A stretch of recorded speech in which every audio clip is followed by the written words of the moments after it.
Okay, well, I just wanted to do a handling video with my adult blood python. So I brought her out into the yard here because I suggest when you're handling large bloods, you give them lots of room, just in case you have one that's a little bit feisty. This is my more feisty blood, so she might squirm around a little bit more than my other one.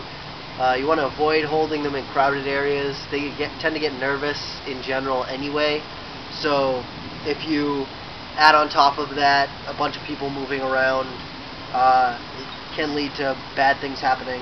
For the most part, bloods will usually just pee. Other times they can be aggressive and bite. Well, aggressive, they're kind of defending themselves. But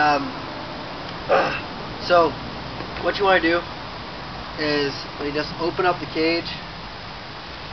Once again, you're going to try and read the animal's posture. Try and notice. Like if you give them a tap and then they come immediately and start looking towards you, you might want to come around from the other side, from the outside of the snake, and grab it that way. Either way, you want to start somewhere towards the front half of the body just to get a good handle on them. And once you've got a hand, you're going to grab the rest of the snake, and you want a hand somewhere around the middle and somewhere around the back end, and you can easily hold them like this. I suggest, if you're going to be holding them, to kind of lean them against your body if you can. Kneeling down is an easy way, just to give them a little bit of extra support because they're kind of heavy-bodied snakes. But you can see that she's being rather calm right now. Just always pay attention to their body language. If you see that the snake starts to get nervous or starts to get defensive, then you might want to put them back or just put them down for a moment to let them collect themselves. You can see, you just want to try and hold and support as much of the snake as you can. This is just about full grown. She's just about 5 feet long. Just a little bit over. Brongersmai, the red bloods, can grow up to 6.5, 7 feet, but this is adult size. This is what you're looking at getting into if you get a blood python. And you should be okay with that, getting a snake that gets this about this big. Notice she's not really being defensive. She's just trying to like ease her way back.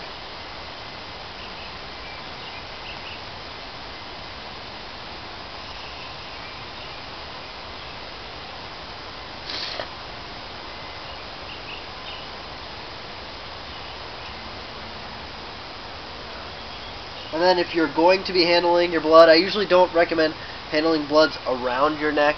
If you're going to, usually what I do is I'll leave the head end over my shoulder, and then I'll try and support the back end as much as possible. But if your snake doesn't want to do that, don't force him to do it. Bloods are not balls. I don't know how many times I have to say that, but blood pythons are not ball pythons. You can't really manhandle them like people manhandle ball pythons. You can see she's starting to get a little bit antsy, so I'm just going to toss her back in here. But in general, that's how you're going to want to work with the adult bloods. Just slow and steady. You see that you might have spooked them with a quick movement. Just try and slow it down. I recommend if you're starting out to on a couch or on the floor, just sit down on the floor and have the snake across your lap. Is the easiest way to get started. And then once you feel more and more comfortable, you can work with grabbing them and picking them up. You can see, this is blood python. This is what you're looking to get into.